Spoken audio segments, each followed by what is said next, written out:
malam minggu pekan kedua ya. Pekan kedua, jadi tetap sebulan sekali. Insya Allah nanti akan diasuh, dibimbing oleh Ustadz Abdul Fatah. Itu pun tempatnya kami berharap dari rumah ke rumah. Adapun untuk lebih menyederhanakan pengurus Al-Hidayah, sudah kita bentuk sesuai dengan program yang kita laksanakan cuma dua ya. Koordinator untuk kajian bulanan itu adalah Pak Tata Kusmana. Jadi bagi bapak-bapak, ibu-ibu yang berkenan untuk kesempatan, silahkan langsung bisa berkomunikasi dengan Bapak Tata. Adapun untuk yasinan, itu koordinatornya adalah Bapak Fajar Wiono. Jadi yang mau kesempatan ya untuk hal-hal kaitannya dengan yasinan, itu bisa langsung nanti berkomunikasi dengan Bapak Fajar Wiono. Itu pun juga dari rumah ke rumah. Insya Allah nanti yasinan yang pertama itu di bulan Juni ya, kalau nggak salah tanggal pekan kedua itu di rumah Pak Trihananto, Blok D nomor 2 sebelah situ ya. Nanti undangan nanti menyusul. Jadi undangan kita tetap berikan, kita sebarkan baik melalui WhatsApp ya ataupun melalui undangan terbarat ya. Insya Allah itu. Kemudian koordinator satu lagi adalah koordinator keuangan. Ini nggak ada sekretaris, nggak ada bendahara ya, mumet banget gitu ya. Karena yang dibutuhkan sekarang cuma ngaji ya kan, yasinan sama yang penting duit tadi yang penting itu. Iya benar. Makanya di sini ada koordinator keuangan. Siapa beliau? Beliau adalah Bapak Ahmad Sofyan. Jadi bagi bapak-bapak, ibu-ibu yang ingin mensedekahkan hartanya untuk kegiatan Majelis Taklim Hidayah, dipersilakan untuk berhubungan langsung dengan Bapak Sofyan ataupun dengan koordinator yang lainnya. Adapun ketua Majelis Taklim dibubarkan Pak ya. Ketua Majelis Taklim masih tetap ada ya. Jadi insya Allah saya akan tetap konsisten untuk bisa berjalannya Majelis Taklim Al-Hidayah ya. Insya Allah itu. Jadi ketuanya adalah saya, koordinator pengajiannya adalah Bapak Tata, koordinator yasinan adalah Bapak Fajar, dan koordinator keuangan adalah Bapak Sofyan. Adapun sumber dana, kami sampaikan sekaligus bahwa kami membuka kesempatan kepada jamaah sekalian untuk bisa menjadi donatur tetap secara bulanan, kemudian donatur tidak tetap ya. Kemudian juga satu lagi adalah setiap ada kajian maupun yasinan, kami akan mengedarkan prese ya Pak ya, prese atau kencreng atau apapun ya, sumber dananya dari situ. Jadi kami berharap nanti yang berkenan untuk menjadi donatur tetap silakan berhubungan langsung dengan koordinator keuangan. Yang mau infak sekali-kali, namanya sedekah, itu silakan ya. Dan yang ketiga adalah berupa ini ya Pak ya. Jadi ini nanti setiap ada yasinan maupun kajian akan kita edarkan sebagai sumber dana dari Majelis Taklim Al-Hidayah. Itu saja mungkin yang bisa saya sampaikan. Kami berharap jamaah sekalian bisa memahami dan tentu saja bisa kita laksanakan bersama-sama demi kebersamaan, kenyamanan, ketentraman kita semua tinggal di Kampung Nenggresike. Itu saja. Wabillahi taufiq wal hidayah. Assalamualaikum warahmatullahi wabarakatuh. Waalaikumsalam warahmatullahi wabarakatuh. Waalaikumsalam warahmatullahi wabarakatuh. Ya, terima kasih kepada Ketua Majelis Taklim. Amin.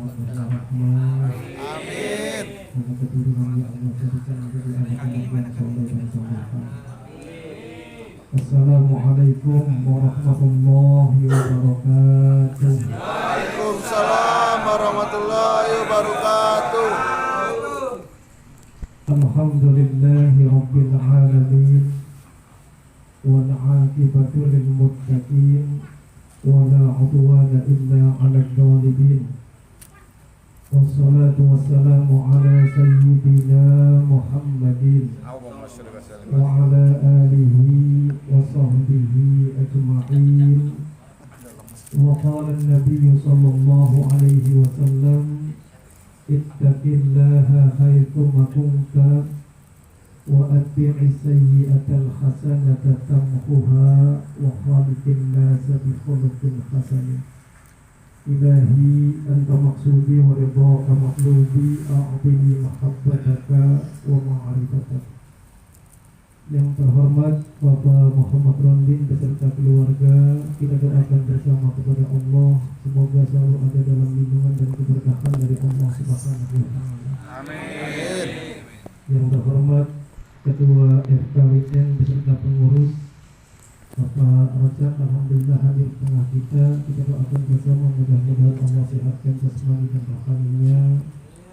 Bapak-bapak, ibu-ibu, kaum muslimin dan muslimat, warga perumahan yang residen yang insya Allah pada kesempatan malam hari ini kita semua dimuliakan oleh Allah Subhanahu wa taala. Amin.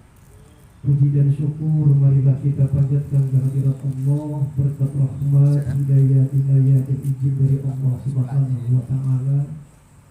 Pada malam yang cerah ini kita dapat berkumpul di rumah Bapak Rondin untuk melaksanakan kewajiban kita sebagai umat Islam, yakni mencari ilmu. Kita berharap semoga duduknya kita di majelis ini mendapat ridho dari Allah Subhanahu wa taala. Amin. Ilmu yang kita pelajari menjadi ilmu yang bermanfaat untuk kita semua. Salawat dan salam semoga terlimpah dan tercurah kepada junjungan kita Habibana wa Nabiyana Muhammad sallallahu alaihi wasallam, kepada para keluarganya, para sahabatnya, para aulia Allah dan kepada seluruh pengikutnya dari dahulu sampai sekarang dan pada masa yang akan datang. Masih dalam suasana bulan Syawal, saya atas nama pribadi mengucapkan Allahumma ja'alna minal abidin wal fa'idin.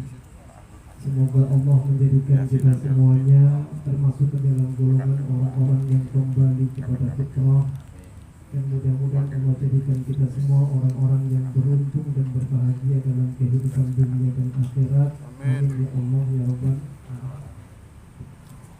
Malam hari ini saya akan mengupas salah satu hadis Nabi Muhammad sallallahu alaihi wasallam. Saya ambil rujukan dari kitab Asbabul Wurud Hadis. Apa nama kitabnya? Asbabul Wurud Hadis, yang ditulis oleh Ibnu Hamzah Al-Husaini, mengutip salah satu hadis dari baginda Nabi Muhammad sallallahu alaihi wasallam yang diriwayatkan oleh Hakim dan Ahmad. Jadi yang riwayat hadis ini banyak banget, di antaranya adalah Hakim, Ahmad, Tirmidzi dan lain-lain. Apa bunyi hadisnya? Kata baginda Nabi Muhammad sallallahu alaihi wasallam, ittaqillaha haitsu ma kunta. Coba bersama-sama. Ittaqillaha haitsu ma kunta. Lagi. Ittaqillaha haitsu ma kunta. Wa atbi'is sayyi'atal hasanata tamhuha wa khaliqin nasa bi khuluqin hasan. Kalau kita telaah hadis ini, maka ada 3 pelajaran yang disampaikan oleh baginda Nabi Muhammad sallallahu alaihi wasallam. Pelajaran yang pertama, kata baginda Nabi, ittaqillaha haitsu ma kunta. Yang pertama, ittaqillaha haitsu ma kunta.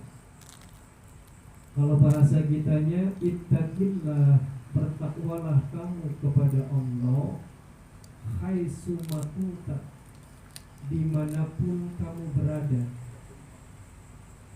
Perintah pertama dari Rasulullah Muhammad Sallallahu Alaihi Wasallam kepada kita semua selaku umatnya, hendaknya kita menjadi hamba Allah yang bertakwa kepada Allah dimanapun kita berada. Kalau lafaznya haitsuma itu maknanya di mana tempat, kapan waktunya, keadaan bagaimanapun.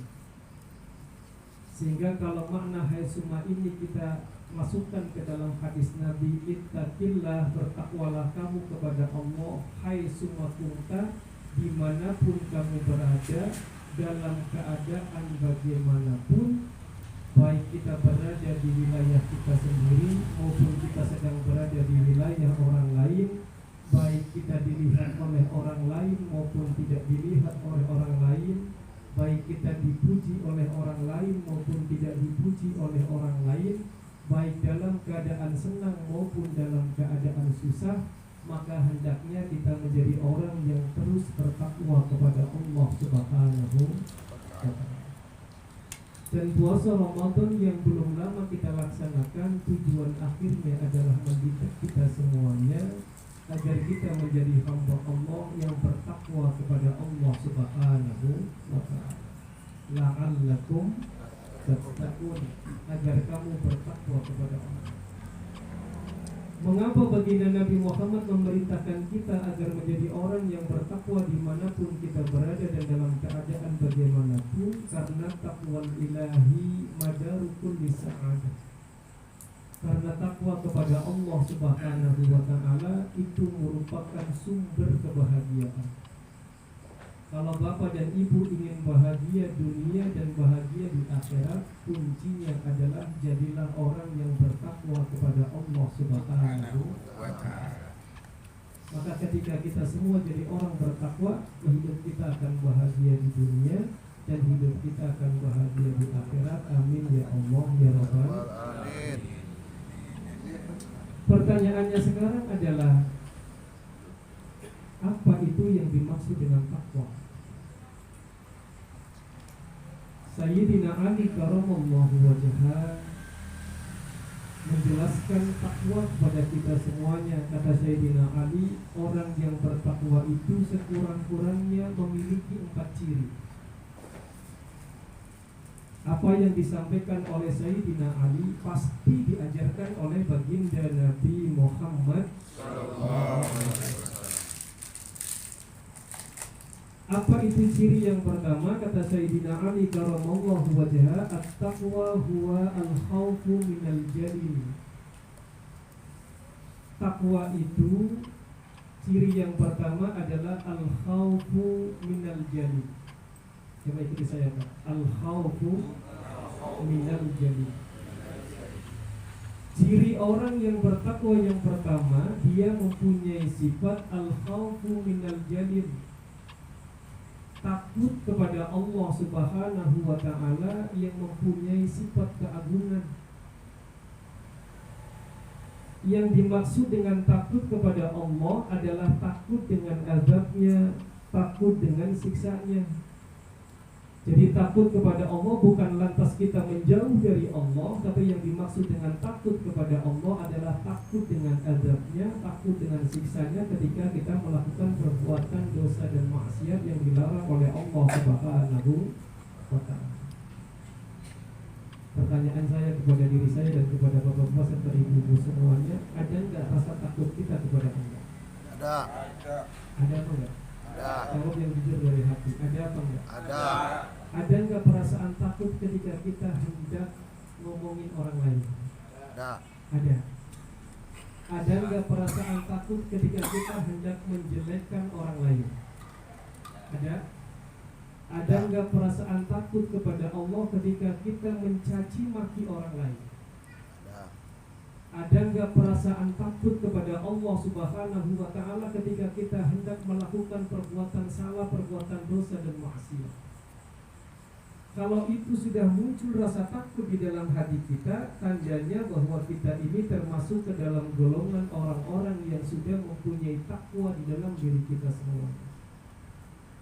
Tetapi ketika rasa takut itu tidak ada, maka kita harus segera menanamkan rasa takut itu dalam diri Jangan sampai ciri takwa yang pertama tidak ada dalam hati kita sendiri. Sayang, seribu sayang, kebanyakan di antara umat Islam di akhir zaman kadang rasa takut kepada Allah Subhanahu wa Ta'ala-nya amat sedikit. Tapi alhamdulillah di perumahan yang residen, bapak-bapak, ibu-ibunya semuanya punya sifat takut kepada Allah Subhanahu wa Ta'ala.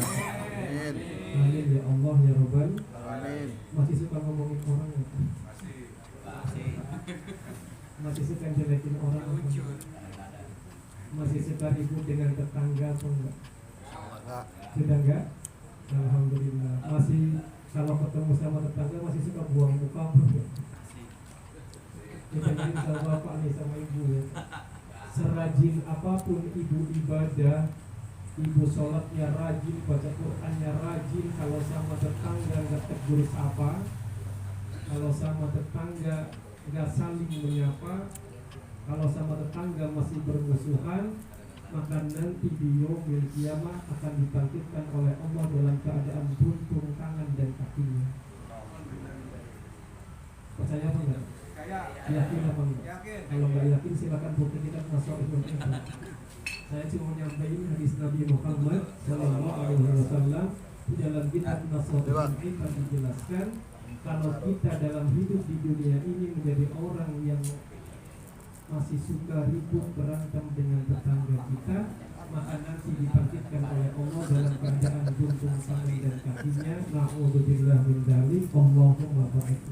Kita berdoa kepada Allah, mudah-mudahan Allah jaga kita semuanya, Allah lindungi kita semua, sehingga kita benar-benar menjadi orang-orang yang bertakwa kepada Allah Subhanahu. Masih dengerin nggak? Masih. Kata Allah Subhanahu wa Ta'ala di dalam Al-Quran, Innal abrara lafi na'im. Inna sesungguhnya al-abrara, orang-orang yang melakukan kebaikan-kebaikan di dalam kehidupan dunia, lafi na'im, sungguh benar-benar dia berada di dalam surga na'im. Jadi balasan bagi orang yang melakukan kebaikan-kebaikan ketika dia hidup di dunia, nanti di akhirat orang tersebut akan menjadi orang yang dimasukkan oleh Allah ke dalam surga na'im.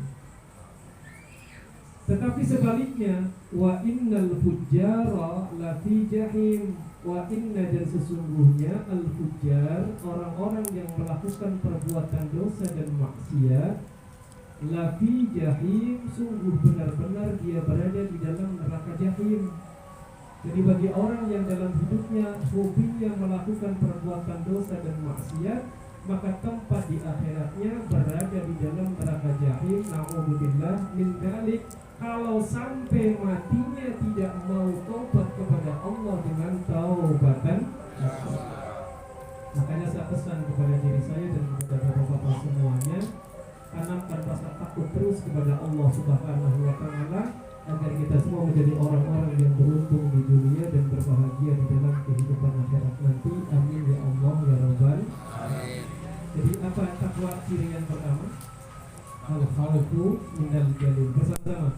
Al-khawfu minal jalil. Lagi. Al-khawfu. Jadi ciri takwa pertama itu adalah takut kepada Allah yang memiliki keagungan. Lalu apa ciri takwa yang kedua? Kata Sayyidina Ali karramallahu wajhah masih menjelaskan kepada kita, wal amalu bitanzil. Bersama-sama. Wal amalu bitanzil. Lagi. Wal amalu bitanzil. Mengapa saya ulang? Biar kita terbiasa lisan kita. Sebab nggak ada papan tulis. Jadi yang kedua, wal amalu bitanzil. Ciri takwa yang kedua itu, kata Sayyidina Ali karramallahu wajhah, orang tersebut mengamalkan apa yang telah diturunkan oleh Allah Subhanahu wa Ta'ala. Jadi yang diperintahkan oleh Allah di dalam Al-Quran dijalankan dengan sebaik-baiknya, dan apa yang dilarang oleh Allah di dalam Al-Quran juga ditinggalkan dengan sebaik-baiknya. Yang diperintahkan oleh Rasulullah dijalankan dengan sebaik-baiknya, yang dilarang Rasulullah pun hendaknya ditinggalkan dengan sebenar-benarnya. Itu makna wal amalu bitanzil.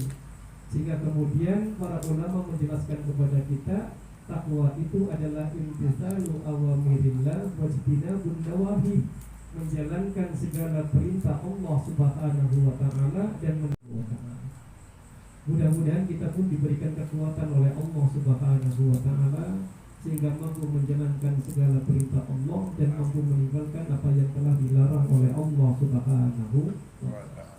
Jadi apa ciri takwa yang kedua? Wala amalu bitanzil. Lagi. Jangan sampai pulang nggak bawa ilmu. Saya ngomong sudah lama, bawa pulang nggak bawa ilmu, kebangetan. Saya ulang lagi ya Pak. Ciri takwa yang pertama, al-khawfu minal jalil. Bersama-sama. Al-khawfu minal jalil. Takut kepada Allah yang mempunyai sifat keagungan. Tanamkan dalam diri kita. Manusia mah gak usah sombong, gak usah belagu. Kenapa? Karena yang maha segala-galanya adalah Allah Subhanahu wa ta'ala. Semua yang kita miliki ini hakikatnya titipan dari Allah Subhanahu wa ta'ala. Kita diberikan oleh Allah harta berlimpah, itu juga titipan dari Allah. Diberikan oleh Allah ilmu yang tinggi, itu pun titipan dari Allah. Karena itu semua merupakan titipan dari Allah, jangan menjadikan kita menjadi orang yang sombong. Kenapa? Bisa jadi suatu saat apa yang dititipkan oleh Allah diambil kembali oleh Allah Subhanahu wa ta'ala. Karena saya pesan kepada diri saya dan kepada bapak-bapak semuanya, ganti sifat sombong yang kita miliki dengan sifat tawadhu dan tadarru agar kita semua selamat dunia dan akhirat. Amin. Ciri takwa yang kedua, wal amalu bitanzil. Lagi. Wal amalu bitanzil. Mengamalkan dengan apa yang diturunkan oleh Allah Subhanahu wa ta'ala. Yang diperintahkan Allah dan Rasulullah dijalankan, yang dilarang oleh Allah dan Rasulullah ditinggalkan.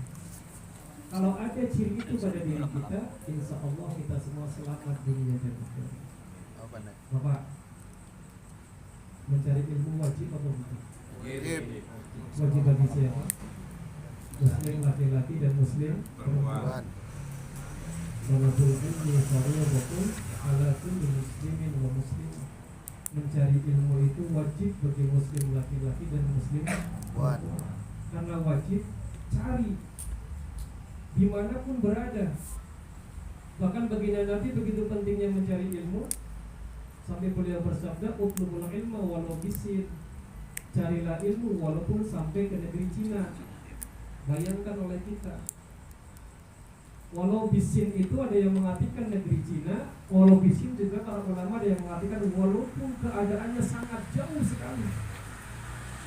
Cari, kalau kita beruntung dekat, tinggal datang dari rumah, jalan ke tempat presiden, ya kan? Kita duduk, kemudian kita belajar ilmu bersama-sama. Kita sama-sama belajar. Bukan berarti saya yang paling kita, tidak, tapi kita sedang sama-sama belajar menjadi pribadi yang semakin baik dari waktu ke waktu. Mudah-mudahan dengan kita duduk bersama belajar seperti ini, perilaku kita, akhlak kita, sifat kita semakin hari semakin baik. Amin ya Allah ya Rabbal alamin. Dengan amal kita jalankan dengan baik, karena mencari ilmu perintah Allah Subhanahu wa ta'ala. Yang baik ambil, yang gak baik tinggalin. Yang baik ambil, yang gak baik tinggal. Jadi kalau cari ilmu begitu. Sholat perintah Allah atau bukan? Jalankan dengan sebaik-baiknya. Karena yang butuh Allah itu kita. Ibadah itu bukan untuk Allah. Sholat itu untuk diri kita sendiri. Mencari ilmu juga untuk diri kita sendiri. Sedekah juga untuk diri kita sendiri. Jadi semua kebaikan yang kita lakukan di dunia itu akan kembali kepada diri kita sendiri. Allah nggak butuh, walaupun bapak dan ibu nggak ibadah kepada Allah, tidak mengurangi keagungan Allah sedikit pun. Karena saya pesan kepada diri saya dan kepada bapak dan ibu semuanya, udah yang rajin aja ibadah kepada Allah. Karena kita masih diberikan nikmat sehat dan panjang umur oleh Allah Subhanahu wa ta'ala. Jangan sampai nanti kita nyesal setelah kita mati. Saya kasih tahu sama bapak, saya baca di berbagai macam kitab, baik itu Ihya Ulumuddin, Dorotul Nasihin, Tanbihul Khafilin, maupun kitab-kitab yang lain. Semua hamba Allah itu menyesal kepada Allah Tapi sayangnya menyesalnya ketika ruhnya sudah berada bolak-balik di kerongkongan. Itu semua orang nyesel. Kalau masih sehat begini, orang kadang ada yang nyesel, ada yang enggak. Nggak sholat cuek, nggak ngaji cuek, nggak zikir cuek, nggak baca Quran cuek, model lempeng aja. Tapi begitu nanti sudah di sini rohnya, itu Allah perlihatkan tempat kita. Kalau kita calon penghuni surganya Allah Subhanahu wa ta'ala, kita akan melihat tempat kita di surganya Allah.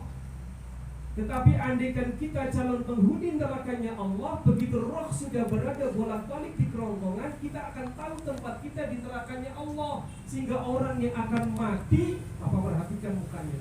Kalau dia mukanya senyum, berseri-seri, bahagia, gembira, karena dia melihat tempatnya di surganya Allah Subhanahu wa ta'ala. Tapi sebaliknya ada orang yang ketika sakaratul maut, takutnya luar biasa, hausnya luar biasa, susah payah rasanya. Perasaan yang dimilikinya waktu itu nggak tahu, mungkin campur aduk di dalamnya. Tapi saya perhatiin Pak, lebih dari 10 orang lebih lah, bahkan ratusan kali saya perhatikan bagaimana orang yang sedang sakaratul maut. Ada yang enak, nikmat ketika rohnya keluar sakaratul maut, ada yang susahnya setengah mati, ada yang panas terus menerus, kehausan dikasih minum pun masih kurang terus. Itu pun saya pernah lihat. Dan ketika roh sudah di sini, diperlihatkan tempat kita nanti oleh Allah, dan semua manusia menyesal. Apa kata mereka? Qala rabbi laula akhartani ila ajalin qarib. Kalau bahasa kitanya, ya Allah, tunda ya Allah sebentar kematianmu, jangan aku matikan dulu ya Allah. Jangan engkau matikan aku dulu ya Allah, tunda sebentar. Itu permohonan orang yang lagi mau sakaratul maut. Untuk apa mereka minta ditunda kematiannya kepada Allah Subhanahu wa ta'ala? Fa asaddaqa. Mereka minta kepada Allah, aku akan bersedekah ya Allah, wa akum minas solihin, dan aku akan menjadi orang-orang yang mengerjakan amal soleh. Dia nyesel kepada Allah karena ketika hidupnya nggak mau sedekah di jalan Allah, ketika hidupnya nggak mau mengerjakan amal-amal soleh, nyesel semuanya. Tapi nyesel ketika sakaratul maut, roh sudah berada bolak-balik di kerongkongan, kata baginda Nabi, nggak manfaat. Innallaha yaqbalu taubatal 'abdi ma lam yughargir. Innallaha, sesungguhnya Allah, yaqbalu akan menerima taubatal 'abdi, taubat seorang hamba, ma lam yughargir, selama rohnya belum bolak-balik di kerongkongan. Karenanya saya pesan kepada diri saya dan kepada bapak-bapak serta ibu-ibu semuanya, ayo, mumpung masih hidup, mumpung masih sehat, kita yang rajin ibadah kepada Allah Subhanahu wa ta'ala, biar kita semuanya selamat di dunia dan selamat di akhirat. Di dunia nggak akan lama, paling umur kita rata-rata 60 sampai 70 tahun. Coba enggak? Rata-rata umur umat Muhammad itu 60 sampai 70 tahun. Saya nggak mendahului kehendak Allah, enggak. Tapi kata baginda Nabi ngasih peringatan kepada kita, hasadu ummati ma baina sittin ila sab'in. Masa kematian umatku itu antara umur 60 sampai 70 tahun. Baginda Nabi meninggal usia 63. Kalau sekarang kita umurnya sudah 50 tahun, berarti tinggal berapa tahun? Berapa tahun lagi? 10. Artinya pesan saya gini lah, ini kan umum kita masih sehat begini, masih kuat, ya kan? Udah, ibadah yang rajin. Bukan buat saya, bukan buat siapa-siapa, buat diri kita sendiri. Karena kalau kita sudah mati, siapa yang menolong kita? Anak kita kalau ingat dengan kita, istri kita kalau ingat dengan kita, tetangga kita kalau ingat dengan kita. Makanya yang akan menyelamatkan dan paling menyelamatkan kita semuanya adalah amal soleh ketika kita hidup di dunia. Karenanya apa yang diperintahkan oleh Allah udah jalankan dengan baik, yang dilarang oleh Allah tinggalkan dengan sebenar-benarnya. Insya Allah berkah selamat dunia dan akhirat. Amin ya Allah ya Rabbal alamin. Itu cerita yang berapa? Buat. Apa ya? Ini belum selesai loh hadisnya, baru ittaqillah ya semua. Baik, ciri takwa yang ketiga. Paling nggak pulang dari sini Bapak punya ilmu takwa. Ciri takwa yang ketiga masih kata Sayyidina Ali karramallahu wajhahu waridho bil qalil. Bersama-sama. Waridho bil qalil. Lagi. Waridho bil qalil. Apa itu waridho bil qalil? Ridho, senang dengan apa yang telah diberikan oleh Allah bil qalil, walaupun cuma sedikit.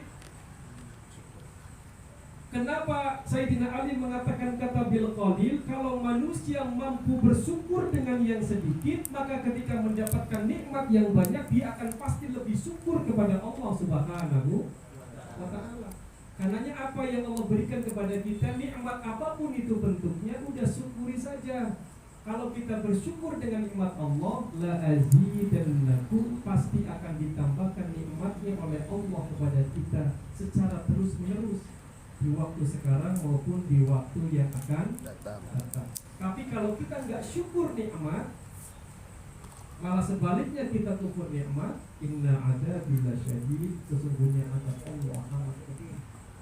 Makanya saya pesan kepada diri saya sekali lagi dan kepada bapak-bapak dan ibu-ibu semuanya, syukur dengan apa yang telah diberikan oleh Allah Subhanahu. Kira-kira kita sudah termasuk orang syukur atau enggak? Benar? Benar. Syukurnya benar atau palsu? Syukurnya cuma di lisan atau sudah benar-benar dipraktekkan? Coba Bapak jawab jujur. Bapak bangun tidur matanya masih bisa melihat, ngomong begini enggak? Terima kasih ya Allah, mata saya masih melihat. Ngomong gitu enggak? Nah, itu bohong, palsu. Suka lupa Tat. Bangun tidur, kaki kita masih bisa gerak, langkah ngomong begini enggak? Terima kasih ya Allah, kaki saya masih bisa bergerak. Ngomong gitu atau enggak?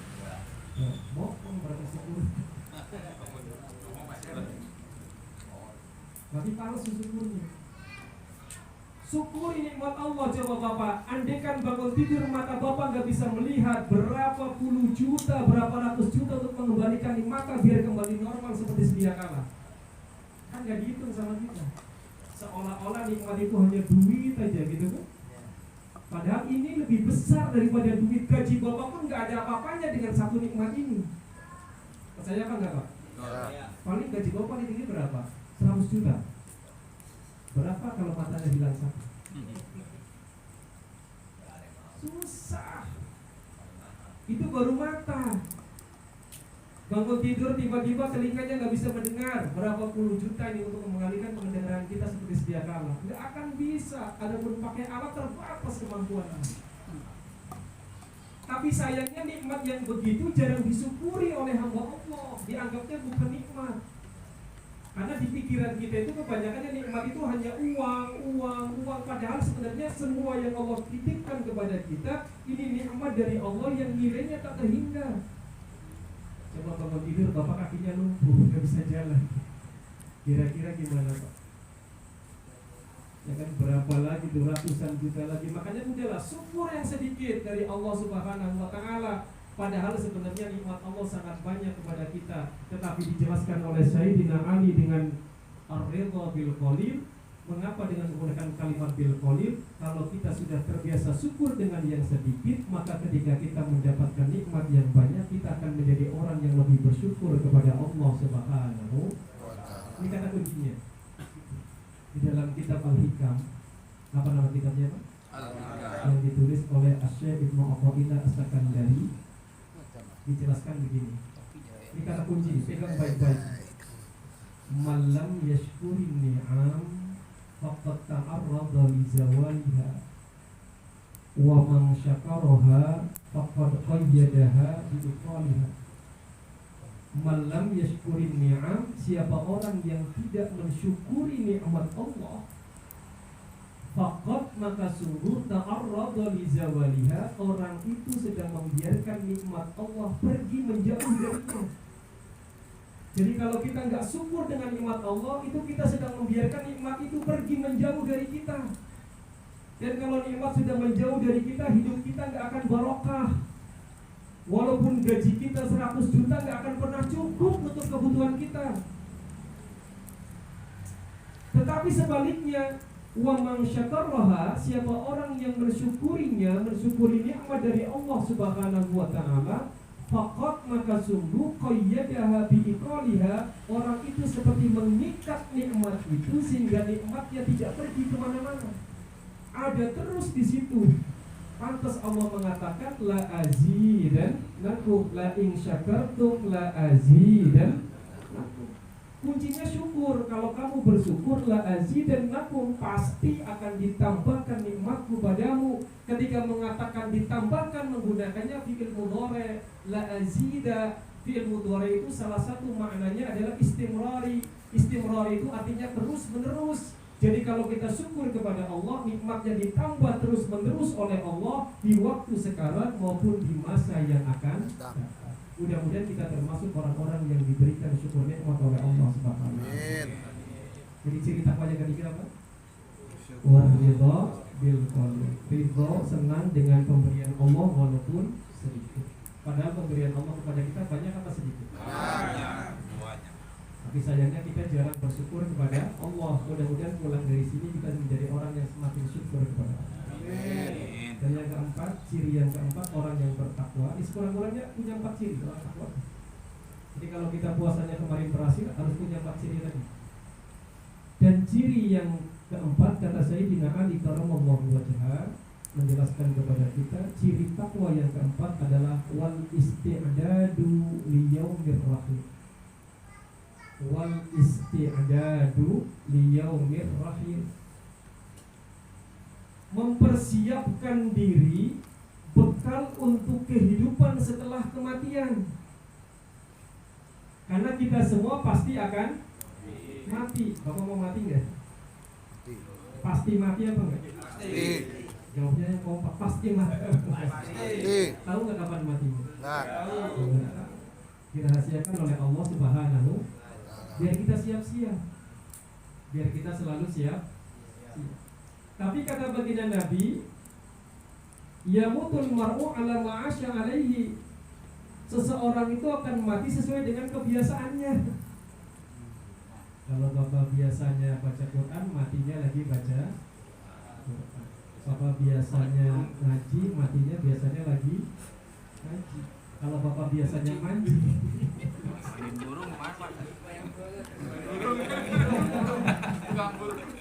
matinya biasanya lagi mainin burung. Bukan saya yang ngomong, beneran ya kan? Bagi Nabi Muhammad SAW. Saya cuma nyampein doang hadis Nabi. Kitabnya, nama kitabnya Sabilul Ibkar. Silakan buka di kitabnya. Apa yang saya sampaikan saya pertanggungjawabkan keilmuannya. Tapi kalau setiap hari main burung gimana? Gak apa-apa, yang penting lagi sambil main burung, sambil pikir kepada Allah Subhanahu wa ta'ala. Sambil mancing, sambil pikir kepada Allah Subhanahu wa ta'ala. Gitu. Jadi bisa diakali. Lagi mancing kan nunggu tuh, daripada nunggu penuh, kita kan pikir subhanallah, alhamdulillah, wala ilaha illallah, insya Allah berkah, ya kan nanti ikannya datang semuanya. Jadi ciri yang ketiga adalah yang keempat, wal istidadu liyaumir rahil, mempersiapkan bekal untuk kehidupan setelah kematian. Karena kita pasti akan mati. Rata-rata umat Muhammad umur 60 sampai 70 tahun. Matinya sesuai dengan kebiasaannya. Makanya biasakan melakukan kebaikan-kebaikan biar mati kita dalam keadaan sedang melakukan kebaikan. Amin ya Allah ya Rabbal. Mudah-mudahan dikabulkan oleh Allah Subhanahu wa ta'ala. Kenapa harus mempersiapkan bekal setelah kematian? Karena kata Sayyidina Abu Bakar As-Siddiq dalam kitab Nasaihul Ibad, man dakhala al-qabra bila zadin faka'annama raqibal baqara bila safina. Siapa orang yang masuk ke dalam kubur dengan tidak membawa bekal amal soleh, sholatnya enggak ada, puasa Ramadannya enggak ada, ngajinya enggak ada, pikirnya enggak ada, sholawatnya enggak ada, sodakohnya enggak ada, bekal amal solehnya benar-benar dia enggak punya, lalu orang itu mati, pakaan nama raqibal baqara bila safina, maka orang itu seperti nyeberangin lautan yang luas dan dalam tanpa perahu. Kira-kira selamat apa celaka? Yang kompak jawabnya, selamat apa celaka? Celaka. Nyeberangin lautan luas dalam tanpa perahu, baru berapa langkah udah tenggelam. yang ngomong Sayyidina Abu Bakar As-Siddiq orang berilmu pakainya bahasa kiasan isyarat. Bahasa kasarnya kalau bahasa orang kali surennya, kalau kamu hidup gak punya bekal buat akhirat, kalau kamu mati celaka di akhirat. Cuma karena yang ngomong orang berilmu, jadi bahasanya pakai bahasa kiasan. Tapi mudah-mudahan kita walaupun kiasan bisa mengambil pelajaran, karena ya udah siapkan bekal dari sekarang. Gak ada istilah terlambat selagi Allah masih berikan kesehatan kepada kita semuanya. Ustaz, saya kemarin hidupnya maksiat mulu, gak pernah ibadah. Udah, itu yang lalu. Yang penting mulai hari ini segera lakukan taubatan nasuh. Insya Allah barokah, diampuni semua dosanya oleh Allah Subhanahu wa ta'ala. Jangan putus asa. Allah itu Maha Pengampun. Beda dengan manusia. Kalau manusia kadang gak bisa memaafkan kesalahan orang lain, tapi kalau Allah walaupun kita kesalahannya banyak pasti diampuni oleh Allah Subhanahu. Kenapa? Karena rahmat Allah, kasih sayang Allah lebih luas, lebih besar daripada dosa yang dilakukan oleh hamba. Jadi 4 ciri itu mudah-mudahan ada pada diri kita semua. Apa yang pertama, Pak? Tuh kan lupa.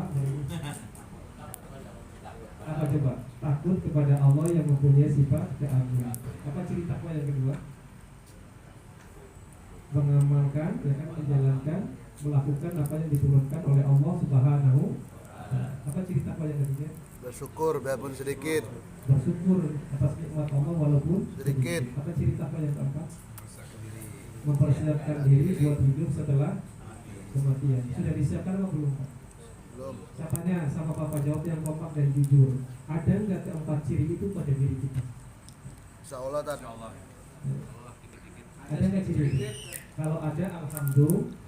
Kalau belum ada, udah dari sekarang. Gak ada istilah terlambat, gak ada istilah telat. Selagi kita masih sehat, ayo kita bersama-sama memperbaiki diri kita, biar diri kita semakin hari semakin baik, biar kita semua bahagia, barokah dunia dan akhirat. Amin ya Allah ya Rabbal. Amin. Sampai jam berapa saya Pak? Bapak masih Pak dengerin? Belum selesai habisnya. Baru ittaqillaha haitsu ma kunta. Masih Pak dengerin nggak Pak? Oh. Beneran? Ya. Alhamdulillah. Baik, kita lanjutkan. Setelah Allah baginda Nabi Muhammad bersabda ittaqillaha haitsu ma kunta, lalu yang kedua kata baginda Nabi Muhammad wa atbi'i sayyi'atal hasanata tamhuha.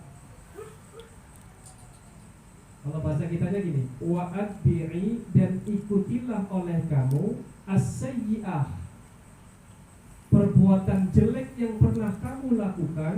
Jadi as-sayyi'ah itu segala macam bentuk perbuatan dosa dan maksiat itu namanya sayyi'ah.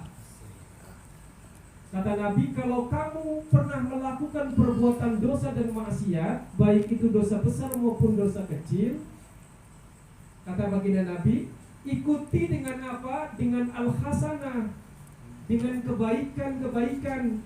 Apa itu al-hasanah? Segala macam bentuk ketaatan kepada Allah Subhanahu wa ta'ala itu namanya hasanah. Jadi kalau kita merasa bahwa diri kita pernah melakukan dan sering melakukan perbuatan dosa dan maksiat, iringi dosa dan maksiat yang pernah kamu lakukan dengan kebaikan-kebaikan. Kenapa bisa begitu? Diajarkan oleh Rasulullah, tamhuha, karena kebaikan yang kita lakukan akan dapat menghapus semua dosa dan kesalahan yang pernah kita perbuat.